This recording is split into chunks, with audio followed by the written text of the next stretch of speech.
Okay, so I put a few notes on just to do a bit of a review here, just to sort of check in that we're all on the same page. So first homework then was based on the 16 minimum standards. And we've done the second homework then, that was the staff supervision questions. Whoops. And I just wanted to check in, has everybody been able to make a start on doing staff supervisions? If you haven't, can you give me a wee shout or just drop me a private message just to sort of see where you're at, or if it's something that's not planned to September, that's fine. I know some of you are already doing supervisions. I just wanted to be sort of checking in with everybody. I think I've got everybody's bar one person's initial professional discussion done. Ian, just wanted to double check everybody's definitely got it done and that my records sort of match your records. Just want to do a double check. So on the first night we chatted about signing up with Casper. So that's with the NSPCC. We're going to talk about that this evening. And also just that you've signed and that you're getting that monthly email from Playboard. Just it's well worth getting, give you a lot of sort of background knowledge. It links into so many of your units and it's just a really good resource for you to have. These are our dates for our next classes. So like I'll put it up as a separate message as well. Just these have just started coming through to me in the last few days. So we've no classes over the summer. We don't have class over July and August. I'm going to explain, but we're back in September. So 22nd of September, 20th of October, 24th of November and 15th of December, if you can get those dates in your diary, and that sort of takes us up then to the end of the year. Just noticed with a few of you, just with regard to how you're referencing your work, it's really important that you're sticking in references. So for example, if you talk about, you know, blah, standard 10 of the minimum standards, you need to be sticking in that reference. And there's one there already for you. It's the one I would have got used to use from the very first homework. So just stick in your link. It's the same if you're using a website. So I'm not looking to see, you know, bbc.co.uk. It has to be that long link that if I click on it, it takes me exactly to the page where you took your information from. And we'll keep looking at that as we're going through the written stuff. I just sort of wanted to reinforce it with everybody in class. The same then if you're using a book, just stick in the name of the book. And I've just give you an example there. You know, there's a level 5 diploma in leadership for health and social care, 2nd edition, and who the authors were. That's fine as well if you've used a book. Or if you're using my class notes, just stick that in as your reference. Used Amanda's class notes or used our policies and procedures from work. That's fine as well. Just give the reader an idea of where you took your information from. And again, just like if you have, you need a laptop or with a camera and a mic to access classes. And if you are using your phone, get yourself a wee tripod, just so you're not trying to kind of constantly prop it up all night. It's difficult and challenging for you. Trying to get my wee tripod about here. Yeah, this is the wee one that I would use sometimes. Ooh, if my laptop isn't kind of playing ball. It was like £5 or £6. It wasn't big money, but it's great. You can just sort of set it up, have your camera going, and your hands free then for doing a bit of writing. Oops. And yet, look, this was the other slide. I just know what I'm like if I'm doing a course. I kind of want to know what's kind of coming up ahead. So over the summer, we don't have any classes, but I'm available. I'm on holidays next week. So my out of office will be on my emails. If there's anything I can help with WhatsApp, I'll reply to you while I'm away. If I don't reply, you know I don't know the answer, and I'll sort you out when I get back. When we come back in September, then I'm going to look at 2 units that night. They're 2 kind of quite short units, so it'll be a nice kind of get us back into the swing of things. So we're going to look at staff inductions. So that's a mandatory unit that everybody must do. And then we're going to look at the unit about your own CPD, your own development. Like, how do you know what courses you need to be going on, or what training do you want to go on? What are the challenges about going on training? So it's two easy enough sort of units. October then we'll sort of tackle the whole health and safety. So we look at all the health and safety legislation.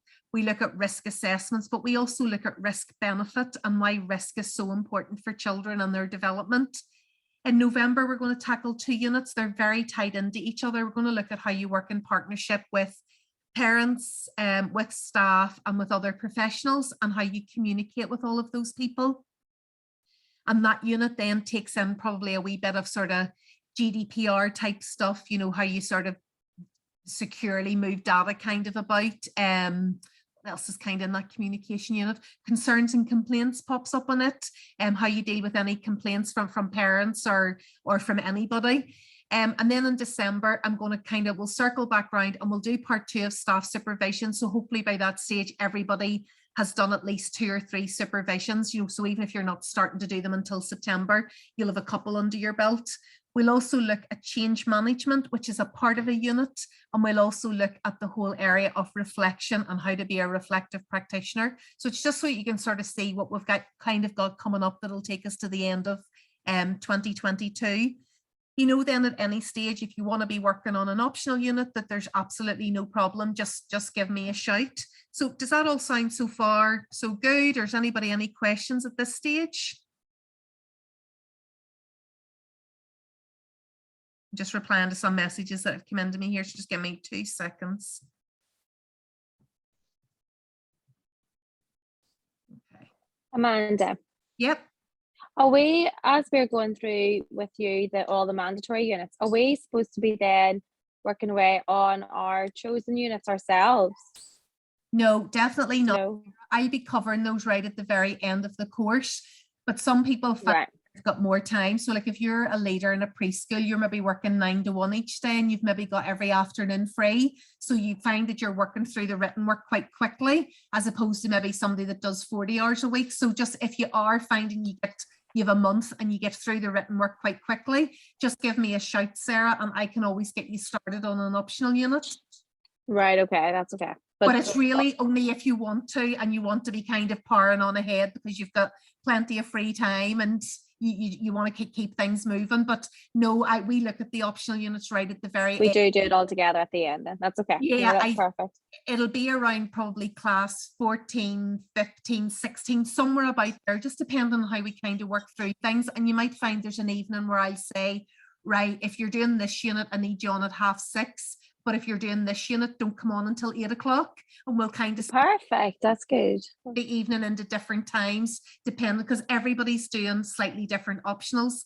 But until I get that last that first PD done, there's still, I think there's still 2 of you still need to get your first PDs done. I don't even know what everybody's optional units are yet. So once I know, got you, better towards the end. So we'll kind of tackle the ones that maybe everybody's doing. I tend to try and force you all into doing that physical one, just because I think it's really appropriate for everybody.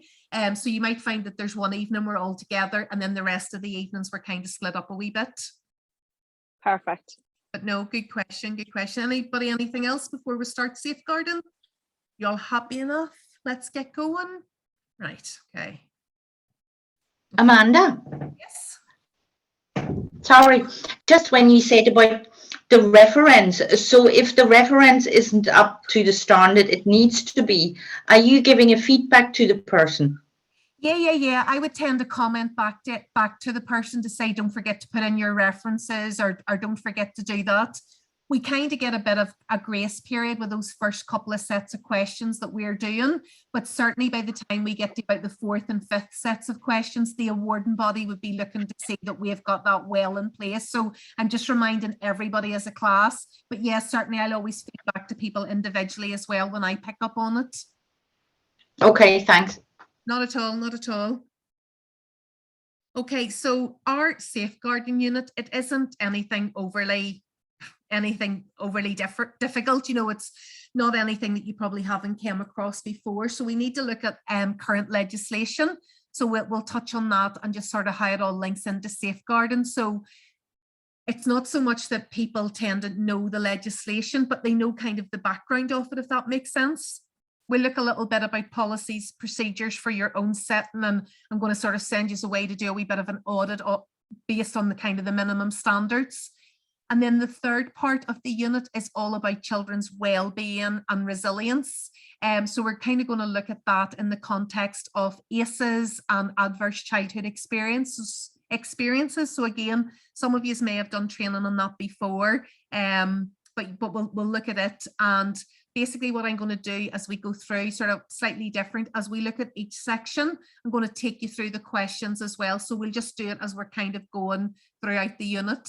If I had £1 for everybody that comes back to this unit in 6 months' time and goes, all the questions aren't at the end, it was only the last couple, this is the reason why. We kind of look at them as we're going along. So you'll need to fast forward through the video if you're sort of watching this again in 6 months' time.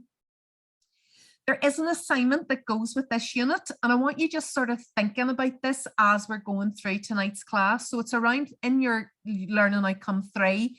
They want you to create some resources that you would use with your staff team so that you would be promoting with them the understandings or the importance of well-being and resilience in sort of the context of sort of safeguarding.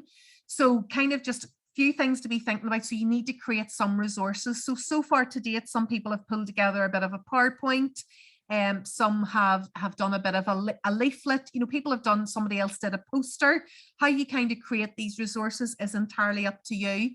And you'll see there's a section we come to this evening just around, I suppose, all the different things that fall under sort of safeguarding and child protection. I'm not going to talk through them slide by slide. But the reason why I keep the slides in, it just means it's something that you have. So if you want to go away and create resources, I'm already giving you some slides that you might want to slot into your particular presentation because you have decided that there's something that you really feel that based on what you have done tonight in class, that you should be doing with the rest of your staff team. And that can be the 2 or 3 staff that are in the room with you, or it can be the whole building. It's entirely up to you. But 3.3 wants you to create some resources. So it's just a bit of an assignment that sits alongside the questions. But I think if you start thinking about it as we're going through each of the slides, you'll start to think of a few ideas of what you maybe need to be doing with your team, and just keep it relevant to what maybe is something that you need to be covering in your area. So it's entirely up to you. They don't dictate. They don't say it has to be 10 PowerPoint slides or anything at all like that. So as long as you've got a few resources, you'll be absolutely flying. So before we kind of get stuck in, I'm going to kind of just use the chat boxes here. So just if you can send me a wee message, like what would your understanding be like, about what is safeguarding and what is child protection? Is it the same thing? Is it 2 completely different things? Is there a difference? But when you hear those phrases, safeguarding, child protection, what do you start to think of, or what do you think it actually means? And we'll just use the chat box, so you can send it into the whole group, or you can send it just to me privately.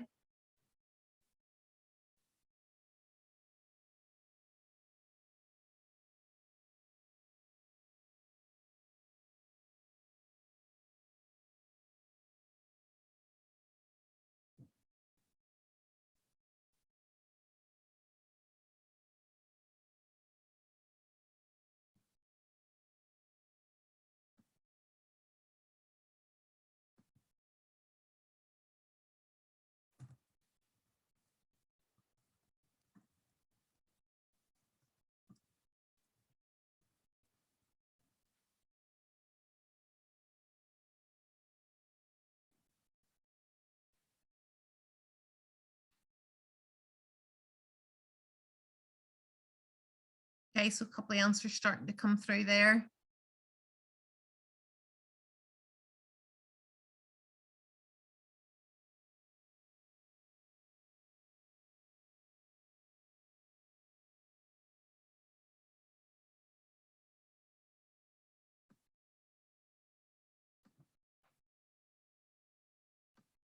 Okay, so we're getting different, protecting children from harm.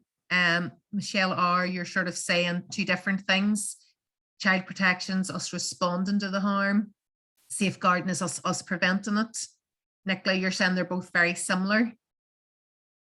Yes, Sarah, something similar.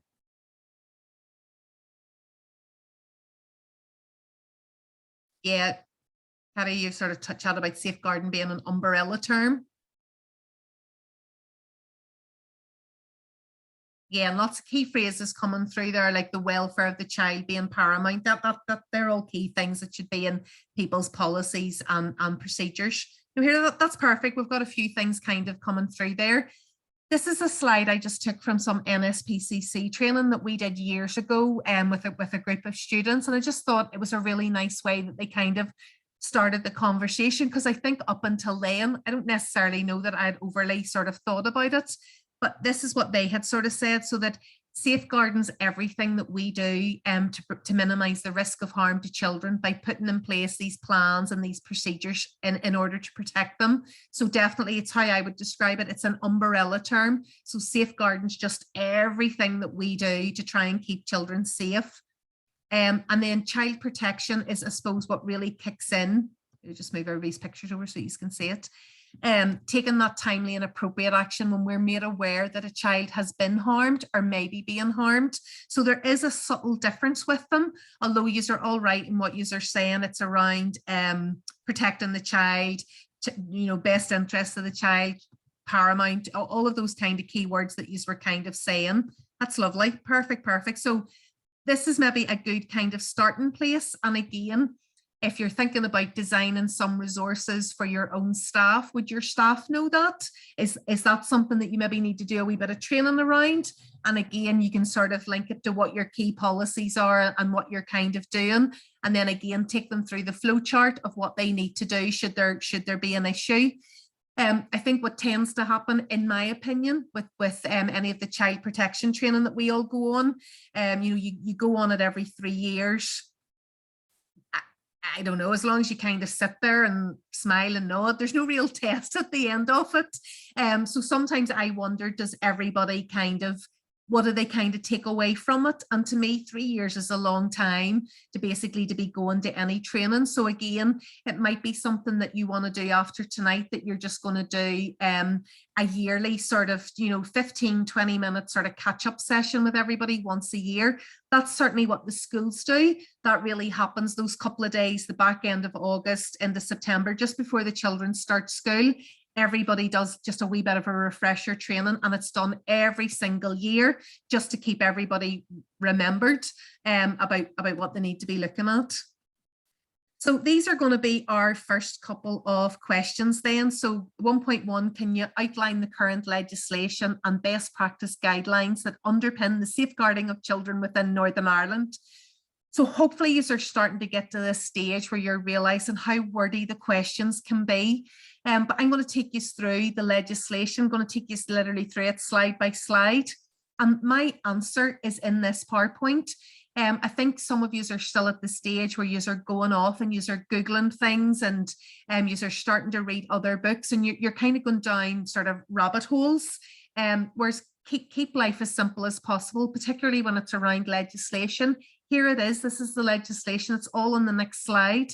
You don't need to go any further than what I kind of give you. And then 1.2 wants you to look at how this legislation and it's basically how this legislation then links into what you do day to day in the workplace. So I'm going to get you to do a bit of an audit of your policies and your procedures, and that audit, it covers you for 1.2, and it also covers you when we come to learning outcome 2 as well.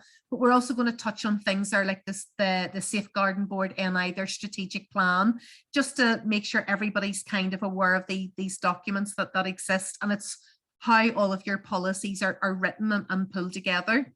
Okay, so this is our handy list of legislation. Don't worry, we're going to sort of take each one and we'll look at it. What I've tried to do here with each one, if you're looking at it when it's in the PowerPoint, they're all, see the way it becomes like an arrow and it becomes a hand? That just means there's a clickable link there, and that will take you to the official website that gives you more information about that piece of legislation.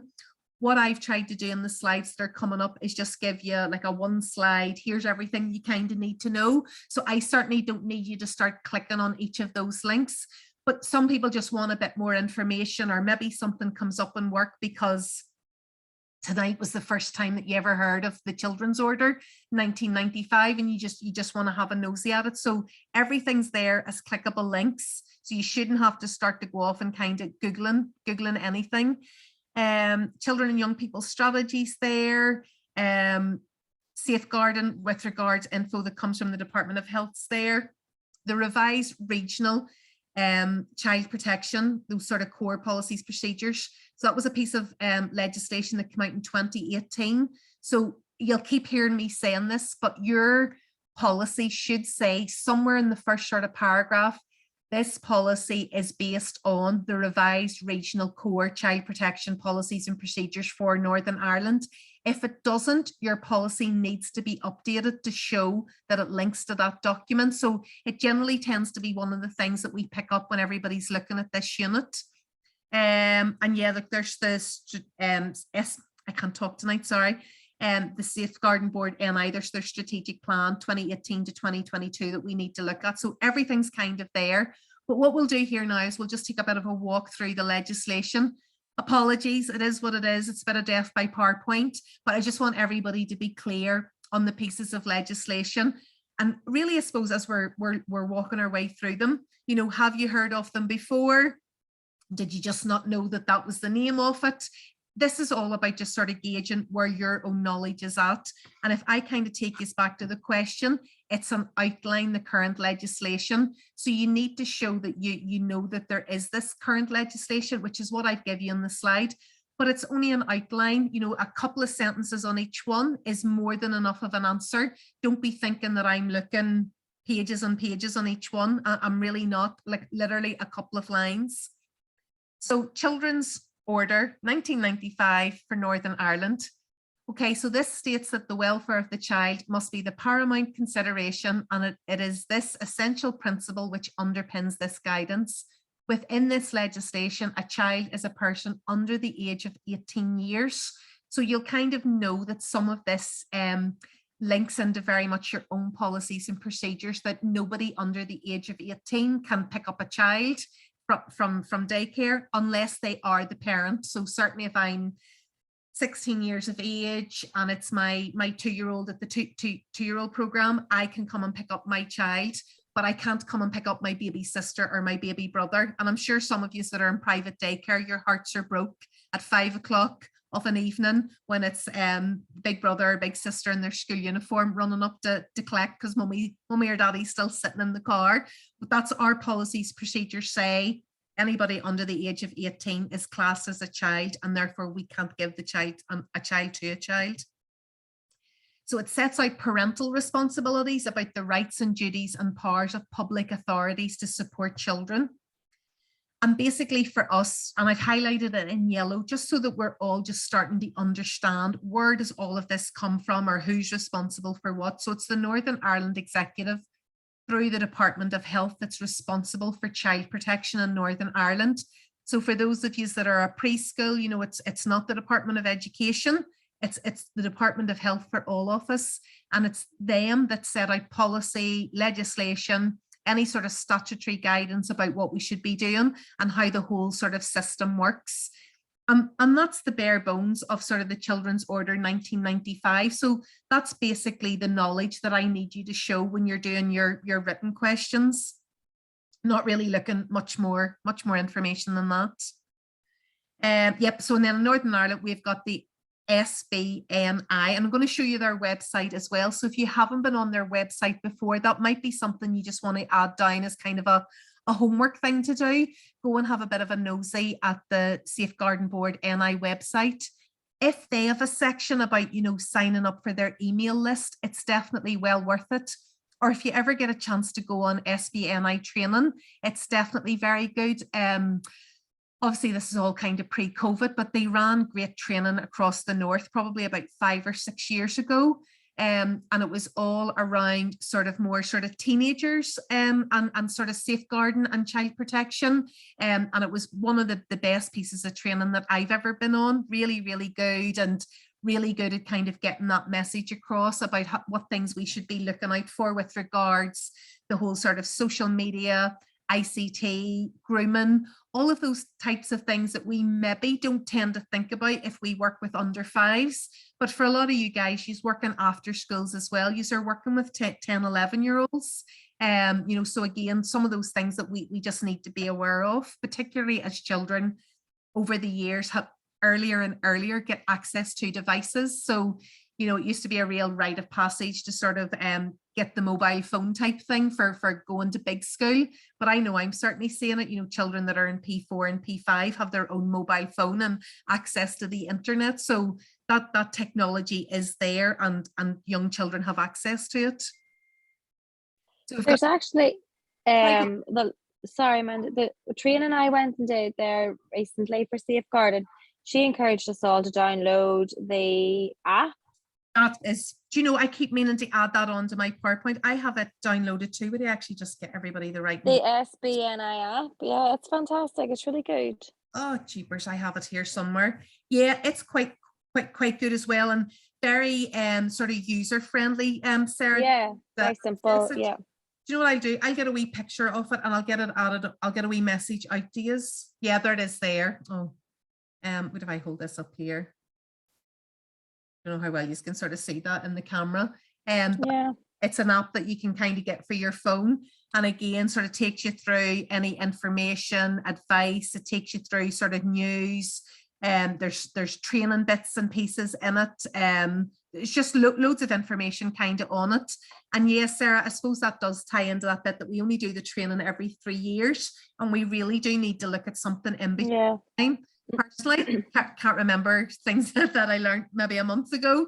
So how do you kind of keep that information fresh in people's head, particularly when you think of you know, the chances of you dealing with a child protection issue in a lot of settings is quite slim, and just that you just need to be aware of kind of those key things to be looking out for, or listening for a child telling you something. So this legislation led to the creation of the SBNI, the Safeguarding Board for Northern Ireland. Kind of before that, it sort of fell under each of the health trusts. So this was kind of a way of having it all kind of sort of central, and then it was one message going out across Northern Ireland. And that's basically what their website is. So I just sort of stuck up a page, but you can see like sort of the role of them, you know, there's resources there. And there's loads of other stuff. Yeah, publications are there. You know, there's a lot of their advice or guidance or information or resources. They're done in 2 ways. So you'll get like an adult version of it, but you'll also get a child-friendly version of it for explaining it to children. So again, maybe not so relevant for you guys that are working with under 4s, but certainly for those of you that are in after school, you may want to be explaining some of these things to children in a more child-friendly way. So that's our Safeguarding Board for Northern Ireland. Then in 2015, we got the Children's Services Cooperation Act. So you'll see this as we're kind of going through units. Sometimes some of our legislation is very old that we're still working off, but with regards to this, there's been a lot of new legislation in the last few years. So well-being of children and young persons. And basically that's what this act is about, you know, what is meant by well-being and what's intended by the act. So it was all about cooperation to improve well-being. So again, it puts a duty on the Northern Ireland Executive. So remember, we talked about that in the previous slide. They have overall responsibility, but basically that they're making arrangements that there's cooperation always to improve things. And we'll look at where that has kind of came from when we look at some of those high profile cases that there's been. So again, it asked for then a children and young persons strategy. So again, there was a duty on the executive to bring forward a strategy that was going to outline priority outcomes for children's well-being. Outcomes is a really key word, guys. You'll find that comes up in lots of our units at level 5. And really it's about what outcomes do we want for children, whether it's very holistically in life in general, or it might be outcomes that we want by the time they leave preschool or by the time they leave a 2-year-old program. You know, what outcomes, what do you expect them to know, or where do you expect them to be? So it's a really important word, and we'll keep circling back to it. Sharing of resources and a pooling of funds, basically to allow the departments and agencies to pool their resources to make sure that they're delivering in the most cost-effective way these children's services. The Northern Ireland Executive then have a duty to report on the delivery of all of this and how children and young people's lives is being improved. There should be a program for government, so they should be looking at any issues that report kind of pulls up on, that they should have strategies in place about what they're doing just to improve things for children. And obviously when this was written in 2015, nobody knew what was coming up with regards COVID-19 and everything that happened with regards 2020 and obviously into 2021 and still into 2022. I imagine we're going to see a lot of initiatives and things coming out, you know, so for any of you guys that are working with sort of the under fours at the minute, you will certainly have seen children coming into your setting that didn't get to the mother and toddler groups, that maybe developmentally aren't where you would normally have expected children to be. I think there'll have to be a lot of things for these children in the future to make sure that they're not disadvantaged because they've been that sort of COVID-19 generation. And again, sort of guidance, a clause which details that the Executive Office may bring forward guidance on the implementation of this Act. So again, this is where you're getting into all this sort of legal stuff. So the Act is the legislation, and obviously as things change, really what they're saying is until there's a new piece of law that the Executive Office will bring out guidance. So it's a bit like when your social worker kind of says, gosh, it'd be really lovely if you did A, B, and C. And they're not kind of telling you have to do it, but they're just giving you some guidance. You kind of nearly know that what they're telling you is generally always good practice and you would want to be acting on it. And then there's some regulations. So again, just how the Department of Finance kind of kick in and that they can basically help with regards introducing regulations with regards how the departments are pulling together their budgets so that there's not money being wasted, that everybody's spend is going in the right direction as well. So it's quite a meaty piece of legislation that's there. And again, all falling under this umbrella of safeguarding in Northern Ireland. We've got an old piece of legislation then that ties in with all of this. So it's the Criminal Law Act of 1967.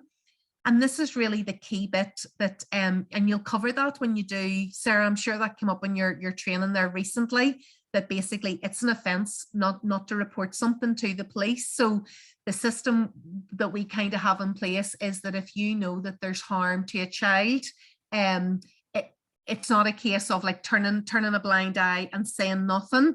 Basically, under the Criminal Law Act of 1967, it is an offence not to report something to the police. Now, obviously, we don't directly pick up the phone to the police. We've got a system via Gateway, but that's our reporting sort of process, and we'll kind of look at that as well. So it's Section 5 of the Criminal Law Act. What also falls into all of this is the whole notion of data protection. We'll come back to data protection. It comes up in a couple of your other units. So I'm going to kind of coast through it here quite quickly this evening. I suppose what I kind of want to first check, has everybody done some sort of data protection training? Maybe just sort of pull up so I can see all of you at one time just before we go on any further. Whee. Anybody done data protection training? Are we a thumbs up or a thumbs down? Anybody heard of GDPR, DPA? I'm seeing one nod ahead, seeing a thumb up, seeing a few bewildered kind of looks about me. Perfect. Okay, so a few of you have, a few of you haven't. You've no doubt you'll have signed off in the last year your data protection policy and GDPR. Again, this might be something that you maybe want to touch on when you're pulling maybe together some resources if you kind of think that staff aren't overly aware of this. Sorry, I'm just trying to move pictures about the screen here. So basically, the Data Protection Act was updated in 2018, and it was to include sort of these GDPR, General Data Protection Regulations. And the whole reason was that the old Data Protection Act was very out of date. It just didn't include computers. The Data Protection Act and GDPR is in no way anybody legislatively trying to have a go at a childcare setting. You know, this is aimed at, you know, that if you've ever been on, I don't know, you've been on Amazon looking at something, and then you go on to Facebook and the ad scrolls up the side of the screen of what you've just been looking at. That was why this legislation came out. Companies aren't allowed to do that unless you've agreed to it. So around the time of, I think it was about May 2018, lots of emails, do you want to stay on our mailing list? If you don't reply to us, we just automatically take you off. It was everybody just doing a bit of housekeeping, because up until then there was no regulations. So you tend to find when you all guys got the first email from me, you couldn't see each other's email addresses. All you got was an email, and you could see my email address and you could see yours, but you couldn't see anybody else in the class. Or geez, I hope, or I have to report myself under GDPR. And that was all basically, how do you keep people's data secure? So whether it's their name, their date of birth, their national insurance number, their email address, that's all kind of that sort of private information, and you decide who you share it with. So it's quite funny. I know there's an initial sheet that you guys would fill in, and for some of you, there's a question about, you want to get more information from people first, and I think you ticked yes or no. And quite a lot of you, rightly so, tick no, that you don't want to get any more information from people first. And then you just get really peeved off when there's grants or there's funding or there's free training going and nobody let you know about it. That's the reason why if you didn't sign up for the email, nobody's ever going to get in contact with you with regards to any other information. So you'd see it a lot of times with a few organizations I'm involved in, but it's always because people tick the box to say they didn't want to be contacted again. Main players then is the Information Commissioner's Office, so that ICO. So somewhere in your office, there should be a little certificate. It's generally about an A5 size, and it says that you're registered with the ICO. So again, just a little bit of homework that you might want to do, a double check that your setting is registered with the ICO. So basically, really what I just started to chat there through, regulates data protection. It was to replace the old 1995 Data Protection Act. It was out of date. It applied to the UK from the 25th of May 2018, and Brexit was never going to affect GDPR. This was something that the UK government had signed up to, as did the Irish government, all the European governments did. It was a strange piece of legislation because you had to be compliant before the law came into act in 2018. Most laws come in and then you kind of sort yourself out afterwards. This was kind of saying you had to be compliant beforehand. So it's all those things that you guys are doing. If you have an iPad in the room, generally everybody has their own login with their own password. It's why you shouldn't share your password. Information about the children, it's kept in the office, which is maybe locked, or it's kept in a filing cabinet that's locked. And really the big thing that GDPR did was it gave it sort of much more sort of like teeth, that basically if a company was breaching GDPR, there could be just sort of huge fines. It also meant then as well that if anybody's data had been breached, so say I accidentally send out a spreadsheet tonight that has all your names on it to all of you with your home addresses and your phone numbers and kind of everything else. We have to report ourselves to the ICO that we've sort of breached our sort of Data Protection Act, but we've also got to let you guys know within 72 hours that this information accidentally went out. So up until then, there was no requirement for any of these big organizations to tell you that your data had been stolen. So one of the biggest offenders was found out to be Yahoo. It's probably about 10 years ago now. But they waited until all of this came in 2018, and it was kind of 5 years before it. They had been hacked by Russian criminals, and everybody's data had been stolen. So if with Yahoo you had signed up with your name and obviously your email address, but they also knew your password, and how many of you have one password for everything? So basically these criminals had access to all of this really rich data that meant that's how they could kind of go in and target people and get access to other things. So although we need to cover it, and it comes up a couple of times, I don't want anybody ever thinking that there's anything major that you guys are doing wrong. The joke that I would always make, it's not like you keep the kids' information until they're 17 and then sell it on to the local pub who might want to advertise 18th birthday parties with them. Does that make sense? It's not like you're selling on the data to somebody else, but there is a duty to keep the children's data, their parents' data, and staff's data, that it's kept safe. And really, these were these sort of requirements. People had to give consent there's that 72 hours breach notification.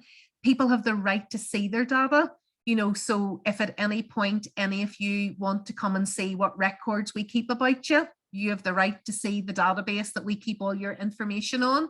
It's really not very exciting.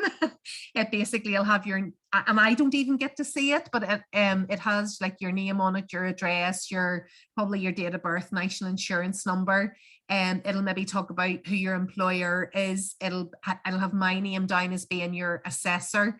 Trying to think, is there much more on it? Yeah, and whenever you would complete, we'll put in your completion date, we'll put in your registration date, your registration number, your completion date, and then we also keep a copy of your certificate on it, just in case you'd come back to us in years to come, so that we have a record and kind of what happened to your shirt. Any wee notes will go on it, that it was posted out to your house or it was hand delivered or that sort of thing.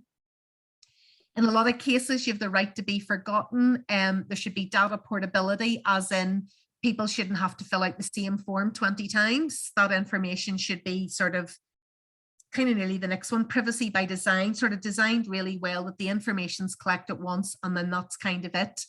But what it did, that privacy by design got all of us as childcare settings looking at what information we were collecting. So I know I worked with quite a few settings back in 2018 and they were collecting things like mother's maiden name, you know, why do you need to know what the mother's maiden name was? But it was maybe just a form that had been created back in the day and nobody had ever changed it. It's about looking at that paperwork, about when you're collecting data about the child or about the parents, that you're only collecting the information that you need. You're not collecting other information. So it is important to know about siblings or whether they've got a cat or a dog or the child has any allergies. Like, that's not being nosy. But it's maybe not appropriate to find out whether, I don't know, mum or dad are married, or, you know, what dad works as. If you don't have any need for that data. Certainly if you're showing, you ask for that information because you want to hustle and get mum or dad in to do people who help us. If they turn out to be a nurse or a doctor or a dentist, well, then that's fine. You've got a reason why you're collecting the data. And bigger organizations need a data protection officer. But I guarantee if you go back and reread your data protection policy, that there will be somebody named within your policy. It's, oh, I think the law is, I think I'm going to say it's 50. Once you've got more than 50 staff, you have to have somebody, but most settings basically have named somebody. So it'll generally be the leader, it'll be the chairperson, or it'll be the owner of the organization will be named as sort of that data protection sort of point of contact. So I told you this was going to be death by PowerPoint, but that's sort of everything in a nutshell with regards to that GDPR. And I've stuck in an extra slide here, just what these kind of key principles are. So most of them we've chatted about. So it needs to be processed lawfully, collected for very specific reasons. It needs to be adequate, but limited to what is necessary. It needs to be accurate and kept up to date. This is the big one for childcare, number 5, retained only for as long as necessary. I had settings that had data that they had kept for like 40 years. Oh, yeah, so you really need to be clear about how long you keep information for. So certainly things like accident books should be kept until that child is 23 years of age. Anything where it's a safeguarding concern about a child, my advice would be that you just keep that forever. You never sort of destroy that. But certainly, you know, information about whether mum, dad paid the January, 2022 bill really doesn't need to be kept once the child has left you. Either they paid it or they didn't pay it. And again, just everything being processed to maintain security. So think about how you do that in your setting, because it comes up in quite a few units. So I'm looking to constantly hear about, we keep it in a locked filing cabinet in the locked office that only certain people have access to, or we all have a username and a password, and that's the only way you can get into this iPad and find out information about a child. So just think about how you maintain security within your own settings. And sort of this last piece of, I suppose we're still on legislation. It's a international piece of legislation that the UK government, that the Irish government have signed up for. So it's the UNCRC. So basically the rights of the child. And basically lots of rights of children. You know, they have the right to an education, they have a right to good health, you know, they have a right to, you know, be involved in their kind of own sort of heritage, the right to be sort of kept from violence. This is always a wee graphic I use from a play work course that I would take. Article 31 talks about a child's right to play. So it's actually written in international legislation that children have the right to play. So again, it's how we then promote play. And we'll kind of come back to the UNCRC. But I suppose it's just thinking about, we just don't have like this sort of Northern Ireland legislation. We've also got this international legislation, which is basically saying children have the right to be kept safe. I suppose it's how it just all sort of trickles down. So Department for Education, they would have promoted promoted this strategy 2017 to 2027. So obviously when this was being written in 2016, 2017, nobody could foresee what the next 10 years was going to be like. But basically what they wrote about was that the document sort of states that children should be living in a society which protects their rights. They should be healthy, that they should enjoy learning and achieving, they should have safety and stability, they should have economic and environmental well-being, and they should be contributing positively to the community and society. So if you kind of delve into that a little bit, it's exactly, what was basically the international legislation talks about. So the UK government and the Irish government are measured each year. And I'm trying to think the last time I looked at this. Oh, I think was the UK government about like 162 in the world for like how they promote children's rights. Like we're really low down the list. Ireland isn't much better. I think the last time they were somewhere about the 140s. So it's this, it's putting sort of pressure on governments to kind of create legislation as to how they're going to promote these things. So what we have is the children and young people strategies. So it was really looking at what they wanted to put in place and how they wanted to promote this over the next 10 years. And you can go back, like there's one that takes you up to 2017, those 10 years. So they'll review it every 10 years and then make their plans for the next 10 years. So obviously we're not going to have a new one coming out till 2027. And obviously COVID will have had a big effect on this with regards where children are kind of at with regards to their health if they haven't been physically outside and physically active. You know, how is it helping their economic well-being when they weren't at school? Are we going to have a generation of kids that aren't going to do as well in their GCSEs, and it's going to affect sort of their life path sort of moving forward? So that's very much what all of this kind of looks at. And I suppose making sure that every child has equal opportunities, and that's probably what's still not happening if you look right across Northern Ireland. So it's why we have the likes of the Sure Start schemes. Sure Start schemes are just about sort of trying to level things up. So it's basically saying that a particular area needs a Sure Start scheme, that children need that extra support from a younger age. It's why we have the preschool. Preschool in Northern Ireland is, can't think what the right word is. It's not mandatory.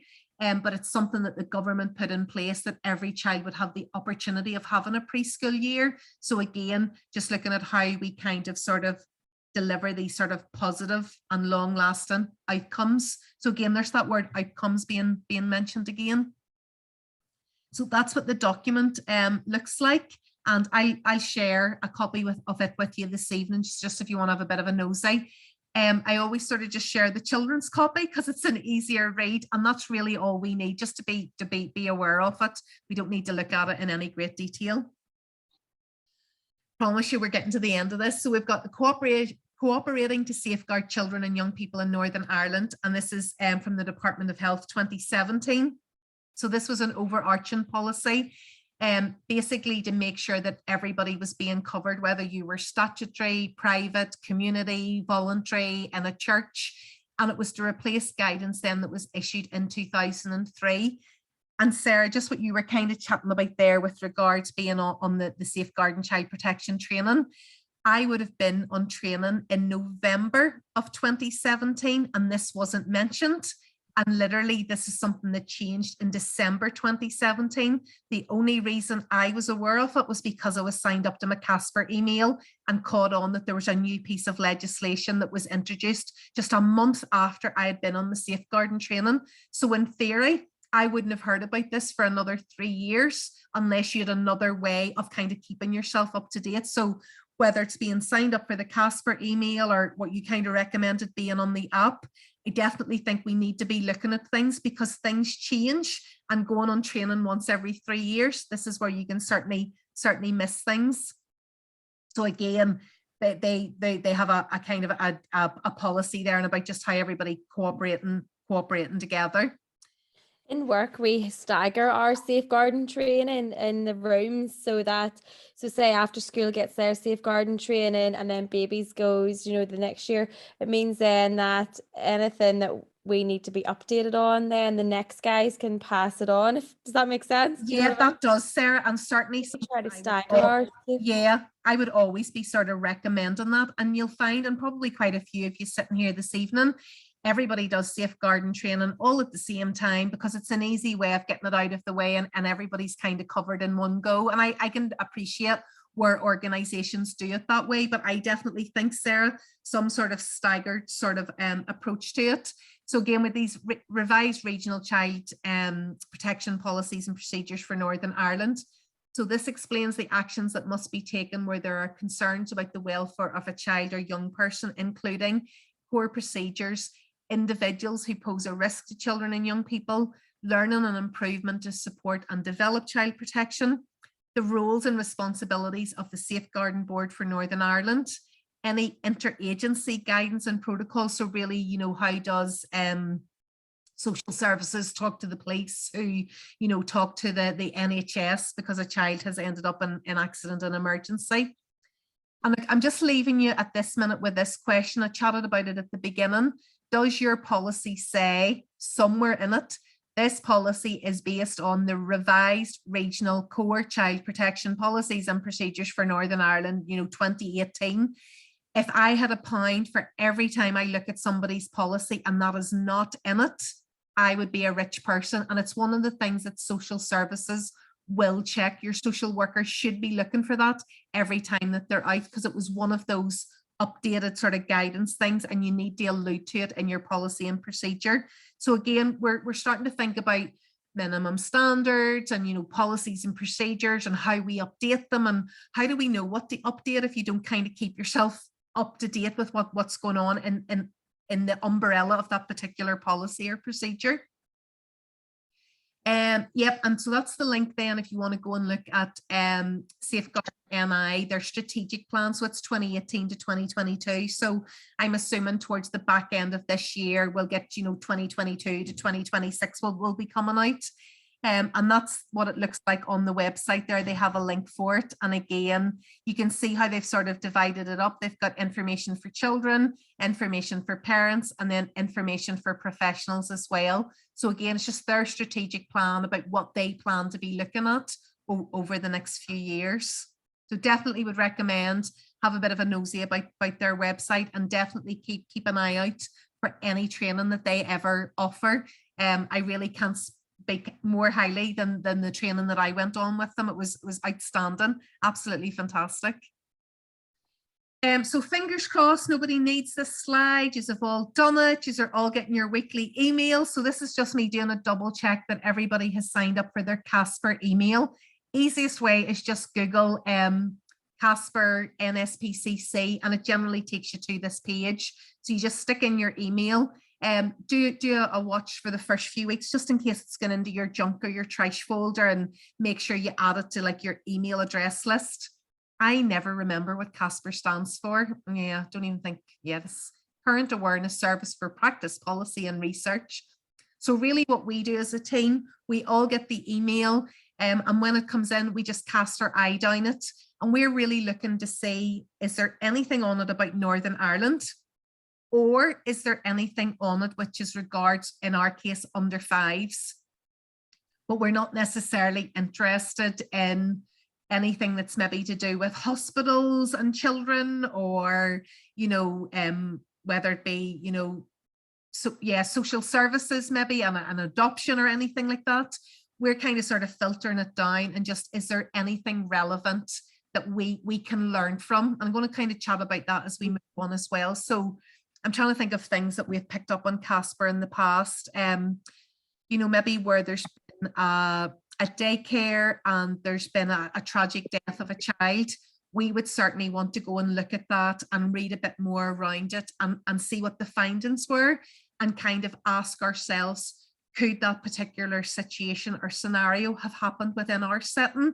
So using Casper to kind of reflect at how we do things, and could that have happened, or absolutely not, that could never have happened. So just something to kind of keep in mind when you're looking down at 99 times out of 100. I think I said to you in the induction, I'm just deleting the email, it's not relevant. But that odd time, there's something in it. It's either Northern Ireland or it's around the age group that we work with as a team. And that's why we would want to look at it in a bit more detail. So if you haven't signed up, definitely make sure you sign up after tonight. So that basically is our first two questions. So 1.1, can you outline the current legislation and best practice guidelines that underpin the safeguarding of children within Northern Ireland?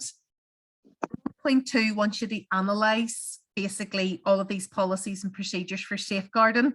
At this stage, I don't want you to overly answer 1.2. We're going to answer it in the next section. But for 1.2, can you make just make sure, excuse me, that you've got a little bit of a blurb about what the SBNI strategic plan is, 2018 to 2022, and the rest of 1.2, you'll see where it comes up in the next question. Happy enough with that so far? I know it's death by PowerPoint, but that's kind of the key information that you need. And I'll send all this to you as a set of questions as well. You get like a question sheet. And you know you get a copy of the PowerPoint. So if you're not able to download things or access things, please be shouting till we work out what's going on with your computer system so that we can work all that out. Okay, so I'm going to kind of large on here a wee bit. So these are then our learning outcome 2 questions. So 2.1 is about public inquiries. 2.2 is to review the effectiveness and currency of your set and safeguarding policies procedures. So 2.2 and 1.2, I'm kind of tying the two of them together. So I'm going to show you how I want you to answer 2.2, and you'll automatically answer 1.2 for me at the same time. 2.3 wants you to evaluate the impact of having a child-centered approach. And 2.4 is just how do you develop a process where you're working with other organizations. So that will be as simple as I signed up for the Casper email. Even Sarah, what you chatted about, you know, we send people off in teams like every 6 months, they head off to do safeguarding training, and that's how we work our way around, and people bring back the information. It might be your link with your early years advisor. It might be your link with your social worker. You know, there's a whole host of ways that you can sort of be working with other organizations. Even what we've started to look at tonight, you know, I go onto the Safeguarding Board NI website, or I downloaded the Safeguarding Board NI, their app, and that's how I kind of keep up to date with what's going on. So what we need to look at is, it's in that 2.1, it's this notion of sort of case management reviews. So SBNI have a whole kind of sort of tab and page about it. And basically it's where they talk about where they look at sort of those more tragic cases where there has been where there's been a death, or when there's just sort of been huge concerns around something, there'll always be some sort of a case management review. And again, we're going to look at kind of a few of the high profile ones here this evening. I think that's what's really useful about the Casper email. The Casper email sort of summarizes, they'll all come through to you for Wales, for Scotland, for England, and for Northern Ireland. So again, it's about not so much that the case management review happened, it's what's the learning from it. So I'm trying to think of things more recently, you know, who have we got there? Megan, how, if you are serving grapes to the children, how do you serve the grapes to the children? We cut them up Perfect. That's exactly what I was hoping you were saying. Cut them up because that came from a case management review. I didn't realize that, but that's where it came from. So basically there had been 2 tragedies where children had choked to death on grapes. There was a case management review and it looked about how grapes should be sliced long ways. So some settings based on that banned grapes. I know of one that grapes are not allowed in their setting. They just do not serve them to children. They're just too petrified of a child choking. But basically, Megan, exactly what you have said, when we're serving grapes to the children, we slice them. But that's where that all kind of came from. The same with, I'm looking out my window here. Do you know we call it the cord on vertical blinds, and the cord needs to be attached to the wall. Again, that all came from a case management review. Again, it came out of a tragedy. In fact, 2 tragedies in Northern Ireland where a child had choked on the cords. So now we either tie the cords, we keep them up high, or we've got those devices where the cords are nearly like attached to the wall and kept very taut that a child in no way can sort of get caught up in any sort of blinds or anything. So what I kind of wanted to just have a quick chat here is sort of high profile cases. So just using the chat box, you know, what are some of those high profile cases that you're aware of with regards to safeguarding stroke child protection? Even just shout them out. What things have you heard about over the years? Baby P. Yep, Baby P, brilliant. Anybody? Victoria Climby. Yep, Victoria Climby. Yep. Anybody else?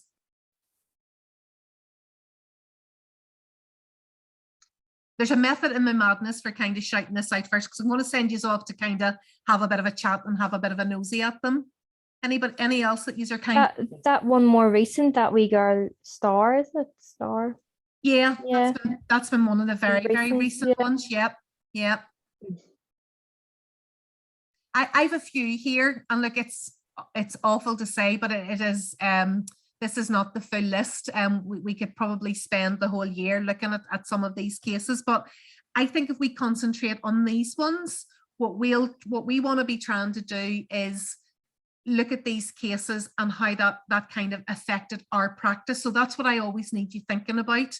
Why has that case got any relevant to what I'm doing today? So the ones that I have here are, oh, hang on, there's been a few more come into chat.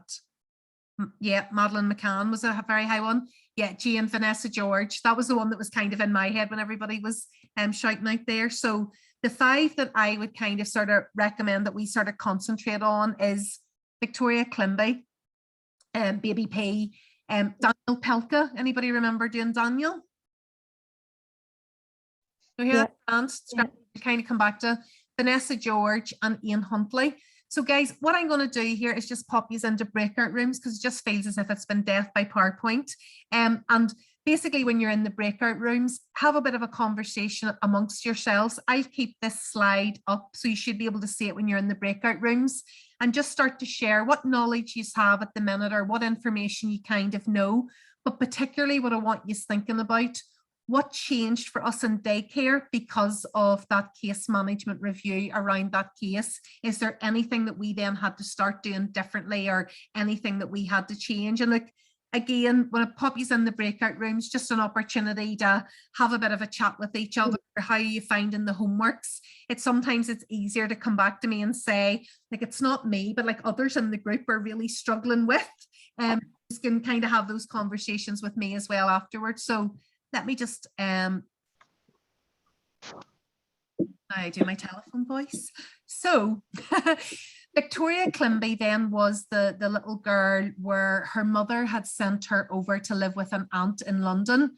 And basically Victoria was kind of just exactly what you were saying about there, Laura, you know, that she was known to social services, school knew there was an issue, police knew there was an issue, she'd been to several hospitals, they knew there was an issue. And she eventually she died of the injuries. She had been like underfed, malnourished. They had put their cigarettes out on her. She had broken bones that never healed. And certainly then, you sent me a message, yeah, Danielle, you mentioned then that you guys chatted then about Every Child Matters. So that's why I've got the wee graphic there. So basically after Victoria's death, there was a case review, very high profile one. And really what came from that was this document, Every Child Matters. And everything that we all do today still comes from this document. So, oh my gosh, somebody would need to check dates for me, but was Victoria Climby 1908 or 1999? 2000. Yeah, Year 2000. yeah, here definitely over the 20 year mark. And Every Child Matters, if you look at kind of around the petals, and I think that's particularly why this graphic, you know, stay safe, enjoy and achieve economic well-being, make a positive contribution to society, be healthy. We have seen that before tonight. So we seen that when we were looking at the UNCRC, that was part of this international legislation. So that's how, I suppose, with a high profile case, they brought that legislation into Every Child Matters. I always tend to look at Victoria Climby and sort of Baby P, you know, want to kind of follow up with them, you know, together, because Victoria and Baby P basically happened. It's sort of approximately about sort of 10 years after, and it was very much just very much a repeat, kind of, Laura, of what you were saying.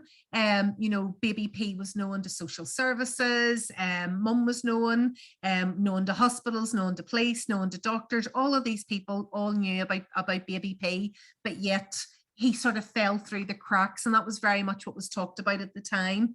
And to me, I think just why it's sort of so tragic, it was just such a similar case to Victoria Climby, but yet it was as if we'd learned nothing from Every Child Matters and learned nothing from kind of all those initiatives that were put in place. So I suppose ultimately there's no sort of foolproof system, but really where we're kind of at is we have to look at what our piece is in the jigsaw of all of this. So now that there is these reporting systems in place, that's really all our job is to do.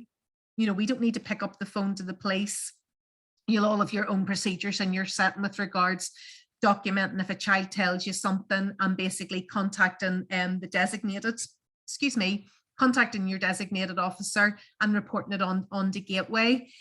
Sometimes that report on nothing may come off it at all, but certainly what the job of social services is now is maybe to piece together information. So maybe I ring up about the eldest child in preschool that I have a concern, and one of you guys rings up from daycare that you have a concern about a younger brother or a younger sibling. Social services are now getting pieces of a jigsaw. The report didn't just come from one of us, it's now came from two separate settings.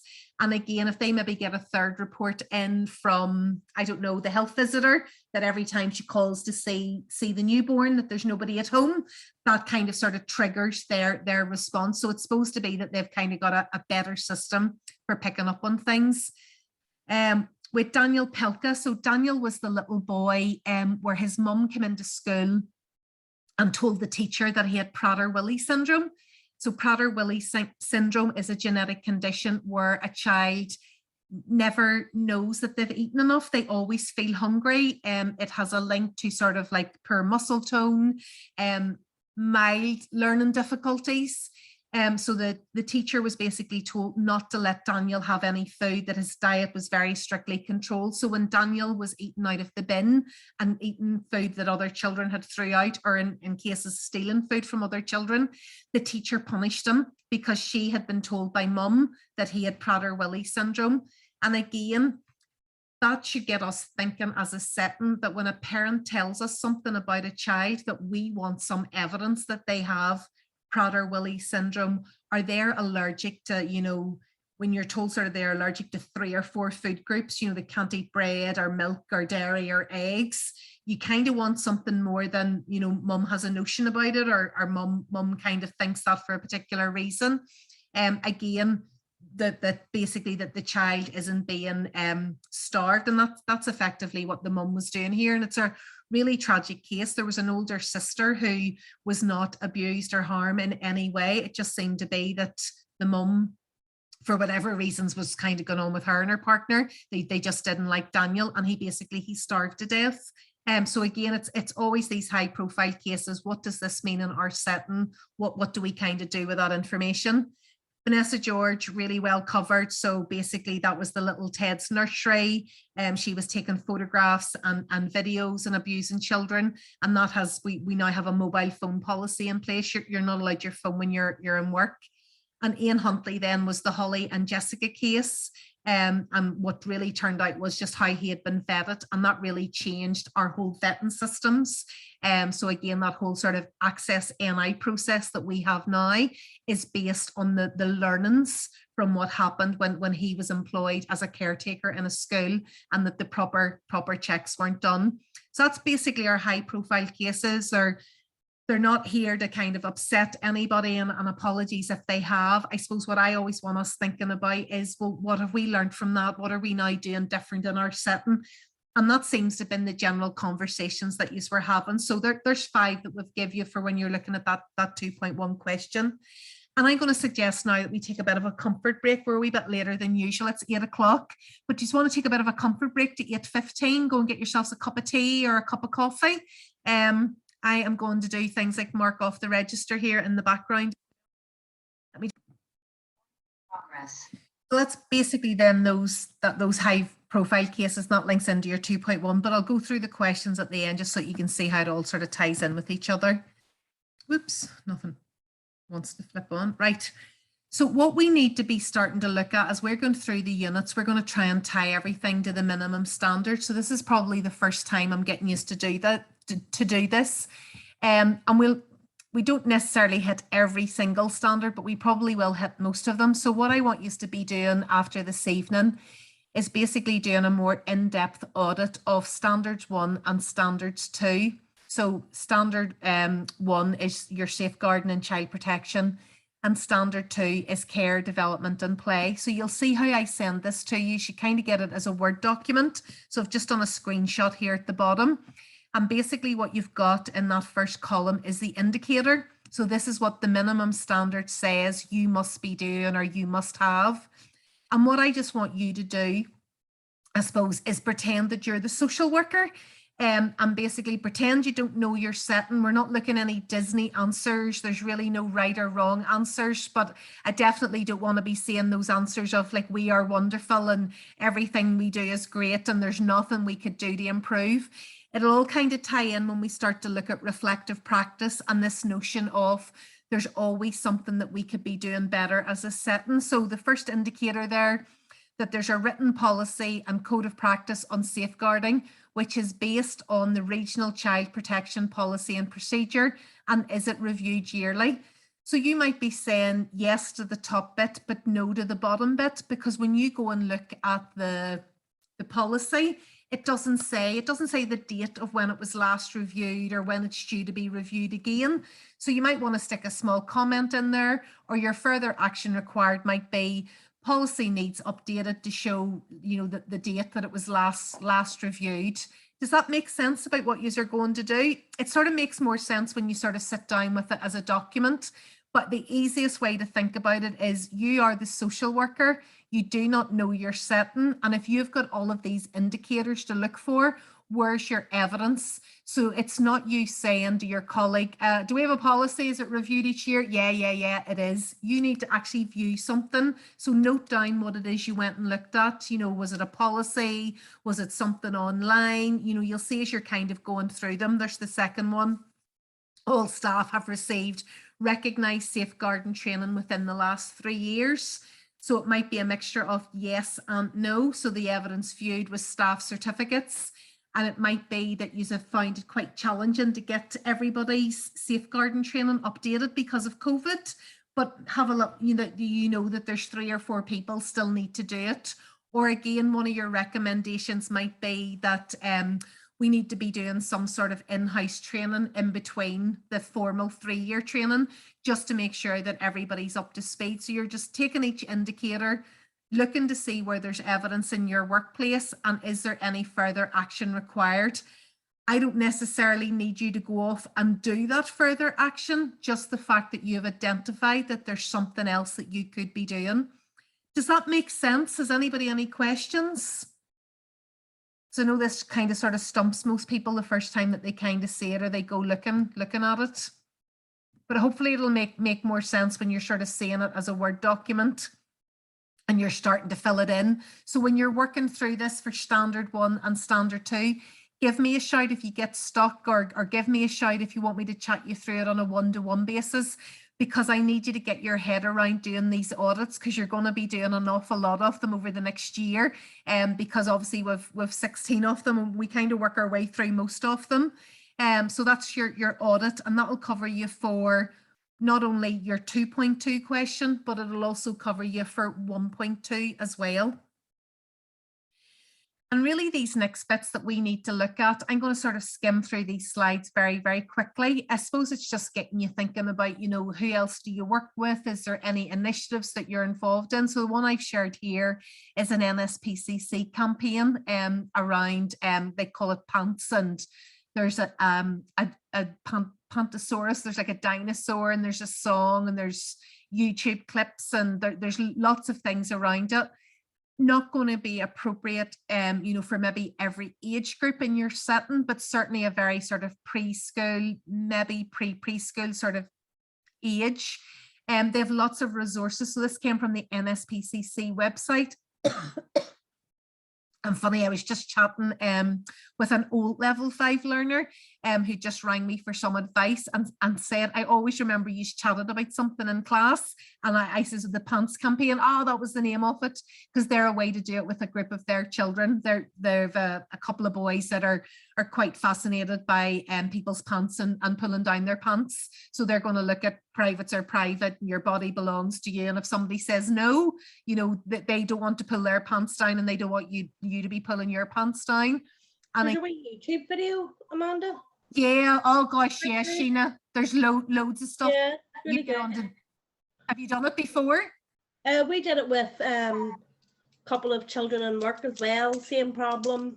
And with their parents' jobs, you would have thought, oh no, but it was actually parents who happened to say, we're going to do this, and then we did it as well. So perfect. Yeah, you definitely, if you've got to an after school, Sheena, where children kind of come to you, as you know, after P1, it's definitely a P1E, P2E type thing.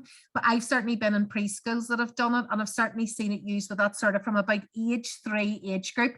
You'll know yourself with your group. Some of them it will just be a song that goes over their head, but for some of them it's a really key message. Particularly there when it's talking about secrets, you know, that can all tie into that. We're going to look at that as well, this last sort of section about sort of resilience and how children keep themselves safe. You know, so if somebody's telling them to keep a secret, you know, we talk about happy secrets and bad secrets. And again, speaking up about somebody who can help you. Again, it's getting the children thinking about who can be a safe person that they can chat to. So again, it's all age appropriate, you know, so it may be, you know, mummy or daddy or granny or granda, or it may be chatting about you guys in the setting. I know I had a child at school, and the thing that they did was they were to think about themselves as being a brick, and they went outside to look at how bricks are done. So if you think about you're this brick, there's like basically 1, 2, 3, 4, 6 bricks that sit around that one brick. So what they had to start to think about was 6 people that they could go to who could help them. And I thought that was a nice way of thinking about it as well. And it definitely triggered something with one particular child of mine with regards to thinking about that they had 6 people who would support them if they were ever in trouble or they ever had a secret that they wanted to chat about, because they may not want to come to mum or they may not want to go to their teacher.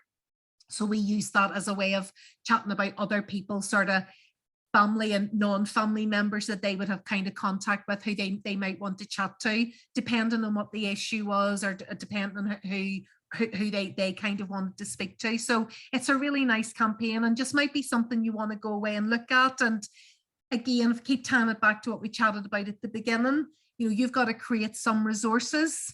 Why would you create anything if it already exists there on the NSPCC website? This may be something that you want to introduce to a particular room and let them kind of sort of play around with those resources as well. This again is another screenshot that I've taken from the NSPCC website. I really can't recommend it enough for just one of your kind of go-to websites for keeping you up to date. And certainly when I was rewriting this unit for you guys. So I think you've heard me chatting about the old level 5 and you guys are doing the new level 5. I sort of went back to the NSPCC website just to make sure that the information I was given was as up to date as I could possibly give. And I just sort of found this really, really fascinating. You know, when I would have started going on child protection training, we literally chatted about, so really it was just 2 things. It was physical abuse and sexual abuse. They were the 2 things covered. And I'm trying to think how long ago I went on training, and it was mandatory in those days to do the training. It wasn't even, or not mandatory, it was optional. It was not even a mandatory thing that you had to do. Oh my gosh, maybe about 30 odd years ago. But basically the trainer chatted about these 2 types of abuse, physical abuse and sexual abuse. And I think just what's been quite interesting that list, as we have learned from these sort of high profile cases, from a lot of sort of research that's going on, and that's where that Casper email is just so interesting with regards as things, as public bodies are being made aware of it. So again, you know, certainly 30 years ago, we wouldn't have been thinking about online abuse or, you know, even cyberbullying. Nobody even knew what those things were, that was a thing. But you can see there obviously like non-recent abuse. Neglect is something that has definitely been chatted about much more in about the last, I suppose, under 10 years. Grooming, if we're maybe chatting about slightly older children, FGMs there, emotional abuse, the impact that domestic abuse can have on a child, you know, just them being in a house where there's any domestic abuse going on, child sexual exploitation and child trafficking as well. So there's a whole host of areas that now fall under that sort of umbrella of things around child protection. It's not what I initially covered sort of 30 years ago when we looked at sexual abuse and physical abuse. That list has certainly grown. So again, because you have that exercise to do where you've got to create some resources, what I've just done in this next bit of the PowerPoint is I have just included lots of slides from training that we would deliver to our level 2 learners and to our level 3 learners. And I just sort of thought, I know I always find it easier when I'm having to create any sort of training material. It's easier to work off something that somebody has already done. So I'm not saying any of these slides are fantastic and this is what you should be using, but it's easier to play around with something that already exists and make it your own, as opposed to start with a complete blank page. I also wouldn't be expecting you to create resources around all of those areas, but you may want to just take one of them. You may want to just look at neglect. It's certainly something, a setting that I was doing some work with. I found that the staff didn't really, I don't think they really understood what neglect actually was. So we actually did a couple of staff meetings and we looked at neglect and what neglect meant. So sometimes it's just about opening up those conversations, because neglect to me may mean something completely different to you. So certainly child coming in eating a wagon wheel for their breakfast, I wouldn't be classing that as neglect. That's just been a busy mummy. Maybe it's a snapshot and at least you fired something at them to get them in over the door. I've seen children coming in eating a Magnum one day, here, whatever, they've had something to eat that morning. It's not the healthiest. But certainly if that child was regularly coming in eating a wagon wheel or regularly coming in with no breakfast at all, to me that would cross that line and into neglect. Neglect things that I have seen over the years has been where nappies aren't being changed. So from when we hand them over at maybe 5:30 in the evening, that child coming back in the next morning in exactly the same nappy, and we knew because we were putting a mark on the nappy. To me, that's neglect, where a child's nappy hasn't been changed from 5 o'clock till they come in the next morning to us at 8 o'clock.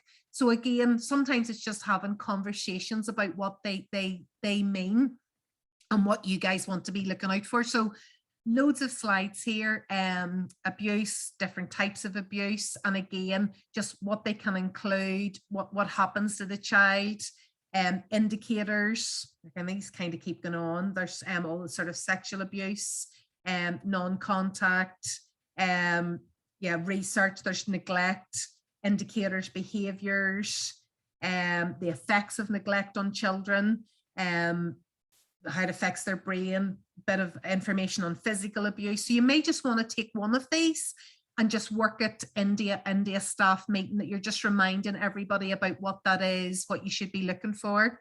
I told you these slides just keep coming and coming. There's absolutely loads of them. So again, things you might notice in abuse, and then basically how you respond. So we would always do like an overarching, because we're always working with a mixture of settings. You'll maybe be able to make that more bespoke to you, you know, with regards who exactly you go and speak to, who are those designated officers, what do you do if they're not about, you know, who's next, whether it be somebody contactable by phone. Again, you might want to have the gateway number there, just exactly what you do within your settings. So loads and loads of information there. You decide yourself what sort of resources you want to be creating, but we'll chat about that more when we come to the next section. So these are basically the learning outcome 2 questions. So the next 4 questions. So 2.1, can you explore a little bit about public inquiries and case management reviews and how these findings affect our practice? So that's what we looked at there with the Victoria Climby and the Baby P and all of those other cases. And I'm more than happy if you want to look at more recent cases, the like of, somebody mentioned the little girl Star, you know, if anybody wants to mention those, there's absolutely no problem. And to me, just show that you've an understanding of a couple of them and how they link into what you're doing in your setting. 2.2 wants you to review your setting. So by doing the audit, you'll cover 2.2 and also 1.2. 2.3 just wants you to look at the impact of having a child-centered approach and basically how that affects your policies and procedures. So I guess really for 2.3, have a bit of a conversation about the policies and procedures that you have and how safeguarding and sort of child protection maybe is implemented within your setting. You know, what does it mean in your particular setting? And where you start to see those types of questions where it says evaluate or analyze, your answers kind of can't be wrong because it's you chatting about your setting, what you do. So it's maybe what you do really well or what you could do better. So Sheena in there, the like of chatting about, we used the pants campaign with a couple of kids. That's exactly you showing that you've got that really child-centered approach. You're making the children aware of behavior that you feel is inappropriate. You know, there's absolutely no problem if somebody wants to rear their children that as soon as they come into the house, they strip off their clothes and they all walk about naked. You know, if that's how that family behaves and there's nothing sinister about it, knock yourself out. But that's not appropriate when they're maybe in with other children. You know, so again, it's just you making it relevant to your setting. And 2.4, I'm really only looking a few lines. It's basically saying, can you develop a collaborative process with organizations and individuals with regards how you review your safeguarding policies, procedures? Really just, can you give me a list of who you work with? So for some of you, you'll be talking about ETI. Others of you have no dealings with ETI, so don't mention it. It might be your Link social worker. You might have an early years advisor.